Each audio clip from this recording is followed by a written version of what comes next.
ನೋಡಿ, ಒಂದು ನಾನು ಹೇಳ್ತೀನಿ, ಎಲ್ಲ ಒಬ್ಬ ಪ್ರಧಾನಮಂತ್ರಿ ಮ್ಯಾಚ್ಯೂರ್ಡ್ ಇದ್ದರೆ, ಇವತ್ತು ಮೋದಿಜಿಯವರು ಮ್ಯಾಚ್ಯೂರ್ಡ್ ಇದ್ದಾರೆ, ಮ್ಯಾಚ್ಯೂರ್ಡ್ ಲೀಡರ್ ಇದ್ದಾರೆ.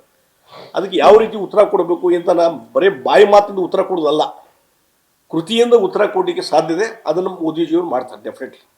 ಈಗ ಮೊನ್ನೆ ರಾಹುಲ್ ಗಾಂಧಿ ಹೇಳಿದರು, ಇಲ್ಲ ಟ್ರಂಪ್ ಸುಳ್ಳು ಹೇಳ್ತದೆ ಅಂತ ಹೇಳ್ರಿ ಅಂತೇಳಿ. ಅವ್ರು ಹೇಳ್ದಂಗೆ ಹೇಳ್ಬೇಕು. ನಾವು ಒಂದೇ ಮಾತನ್ನು ಹೇಳಿದರು ಮೋದಿಜಿಯವರು, ಏನಂದರೆ ಈ ಯುದ್ಧ ನಿಲ್ಲಿಸಿಗೆ, ಪಾಕಿಸ್ತಾನ ಜೊತೆ ಯುದ್ಧ ನಿಲ್ಲಿಸಲಿಕ್ಕೆ ಇವತ್ತು ಜಗತ್ತಿನ ಯಾವುದೇ ಲೀಡರು ನನಗೆ ಹೇಳಿಲ್ಲ ಅಂತ ಹೇಳಿದರು. ಅದರಲ್ಲಿ ಟ್ರಂಪು ಬರ್ತಾನೆ. ಇವು ಸ್ಪೆಸಿಫಿಕ್ ಆಗಿ ಟ್ರಂಪ್ ಸುಳ್ಳು ಹೇಳಿದ ಅಂತ ಹೇಳ್ರಿ ಅಂತ ನೀವು ಹೇಳ್ದಂಗೆ ಹೇಳ್ಬೇಕ. ನಾವು ಒಂದು ಮ್ಯಾಚ್ಯೂರ್ಡ್ ಆಗಿ ಏನು ಹೇಳಬೇಕು, ಹೇಳಿಕೆ ಕೊಡಬೇಕು, ಅದನ್ನು ಮೋದಿಯವರು ಅಲ್ಲಿ ಹೇಳಿದ್ದಾರೆ. ಅದಕ್ಕಾಗಿ ಒಬ್ಬ ಪ್ರಧಾನಮಂತ್ರಿಯಾಗಿ ಈ ವಿಚಾರದಲ್ಲಿ, ವ್ಯಾಪಾರ ವಹಿವಾಟು ವಿಚಾರದಲ್ಲಿ ಯಾವುದೇ ದುಡುಕಿನ ನಿರ್ಧಾರ ಮಾಡಲಾರ್ದೇ ಭಾರತ ದೇಶದ ಹಿತಾಸಕ್ತಿಯನ್ನು, ಇಲ್ಲೇ ವ್ಯಾಪಾರ ಉದ್ಯಮದ ಹಿತಾಸಕ್ತಿಯನ್ನು ಕಾಪಾಡಿಕೊಂಡು ಹೋಗಲಿಕ್ಕೆ ಏನು ತಂತ್ರ ಮಾಡಬೇಕು ಆ ತಂತ್ರವನ್ನು ಮೋದಿಜಿಯವರು ಮಾಡೇ ಮಾಡ್ತಾರೆ. ಈಗ ಟ್ರಂಪ್ ಆ ಹೇಳಿಕೆ ಕೊಟ್ಟಿದ್ದಾನೆ, ಈ ಹೇಳಿಕೆ ಕೊಟ್ಟಿದ್ದಾನೆ, ನಾಳೆ ಮತ್ತೊಂದು ಹೇಳಿಕೆ ಇರ್ತದೆ ಟ್ರಂಪ್ ಅವ್ರದ್ದು, ನಾಳೆ ವಿಡ್ರಾ ಮಾಡಿದ ಅಂತ ಹೇಳ್ಬೋದು. ಅದಕ್ಕಾಗಿ ಟ್ರಂಪ್ ಅವರ ಒಂದೇನಾಗಿ ಚೈಲ್ಡಿಶ್ ಆಗಿದೆ ಹೇಳಿಕೆಗಳು, ಭಾಳಷ್ಟು ಯಾರು ಗಂಭೀರವಾಗಿ ತೆಗೆದುಕೊಳ್ಳೋದಂಥ ಪರಿಸ್ಥಿತಿ ಬಂದದ್ದು ಟ್ರಂಪ್ ಅವ್ರದ್ದು. ಆ ರೀತಿ ಪರಿಸ್ಥಿತಿ ನಿರ್ಮಾಣ ಆದಾಗ ಹಿಂದೆ ಬಿಗಿನಿಂಗ್ ಅವ್ರು ಅಧಿಕಾರಕ್ಕೆ ಬಂದು ಕೂಡ ಹೇಳಿದರು, ಆಮೇಲೆ ವಿಡ್ರಾ ಮಾಡಿದರು, ಸ್ಟೇ ಮಾಡಿದರು, ಈ ಮತ್ತೆ ನಾಳಿಂದ ಇವತ್ತಿನ ಜಾರಿ ಅಂತ ಹೇಳ್ತಾರೆ. ಅದಕ್ಕೆ ಅವ್ರದ್ದು ಏನಿದೆ ಅವ್ರು ಮಾಡ್ಕೊಳ್ಳಿ. ಆದರೆ ಇಡೀ ಜಗತ್ತಿನ ಅಮೇರಿಕ ಒಂದೇ ದೇಶ ಅಲ್ಲ ವ್ಯಾಪಾರ ಉದ್ಯಮ ಮಾಡಲಿಕ್ಕೆ, ಬೇರೆ ಬೇರೆ ದೇಶಗಳಿದ್ದಾವೆ. ಅದಕ್ಕೆ ಪರ್ಯಾಯವಾದಂಥ ಮಾರ್ಗವನ್ನು ಮೋದಿಜಿಯವರ ಸಂಪುಟ ಅದು ನಿರ್ಧಾರ ಕೈಗೊಂತಾರೆ, ಸರಿಯಾದ ನಿರ್ಧಾರ ಕೈಗೊಂತಾರೆ ಅಂತ ನಾವು ಸ್ಪಷ್ಟವಾಗಿದೆ.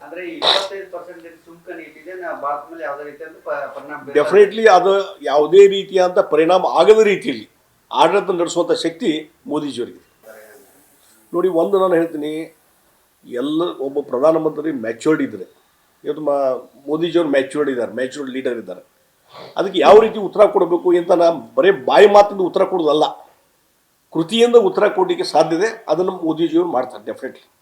ಈಗ ಮೊನ್ನೆ ರಾಹುಲ್ ಗಾಂಧಿ ಹೇಳಿದರು, ಇಲ್ಲ ಟ್ರಂಪ್ ಸುಳ್ಳು ಹೇಳ್ತದೆ ಅಂತ ಹೇಳ್ರಿ ಅಂತೇಳಿ. ಅವ್ರು ಹೇಳ್ದಂಗೆ ಹೇಳ್ಬೇಕು. ನಾವು ಒಂದೇ ಮಾತನ್ನು ಹೇಳಿದರು ಮೋದಿಜಿಯವರು, ಏನಂದರೆ ಈ ಯುದ್ಧ ನಿಲ್ಲಿಸಿಗೆ, ಪಾಕಿಸ್ತಾನ ಜೊತೆ ಯುದ್ಧ ನಿಲ್ಲಿಸಲಿಕ್ಕೆ ಇವತ್ತು ಜಗತ್ತಿನ ಯಾವುದೇ ಲೀಡರು ನನಗೆ ಹೇಳಿಲ್ಲ ಅಂತ ಹೇಳಿದರು. ಅದರಲ್ಲಿ ಟ್ರಂಪು ಬರ್ತಾನೆ.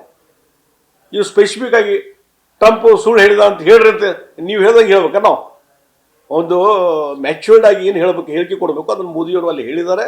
ಅದಕ್ಕಾಗಿ ಒಬ್ಬ ಪ್ರಧಾನಮಂತ್ರಿಯಾಗಿ ಈ ವಿಚಾರದಲ್ಲಿ, ವ್ಯಾಪಾರ ವಹಿವಾಟು ವಿಚಾರದಲ್ಲಿ ಯಾವುದೇ ದುಡುಕಿನ ನಿರ್ಧಾರ ಮಾಡಲಾರ್ದೇ ಭಾರತ ದೇಶದ ಹಿತಾಸಕ್ತಿಯನ್ನು, ಇಲ್ಲೇ ವ್ಯಾಪಾರ ಉದ್ಯಮದ ಹಿತಾಸಕ್ತಿಯನ್ನು ಕಾಪಾಡಿಕೊಂಡು ಹೋಗಲಿಕ್ಕೆ ಏನು ತಂತ್ರ ಮಾಡಬೇಕು ಆ ತಂತ್ರವನ್ನು ಮೋದಿಜಿಯವರು ಮಾಡೇ ಮಾಡ್ತಾರೆ.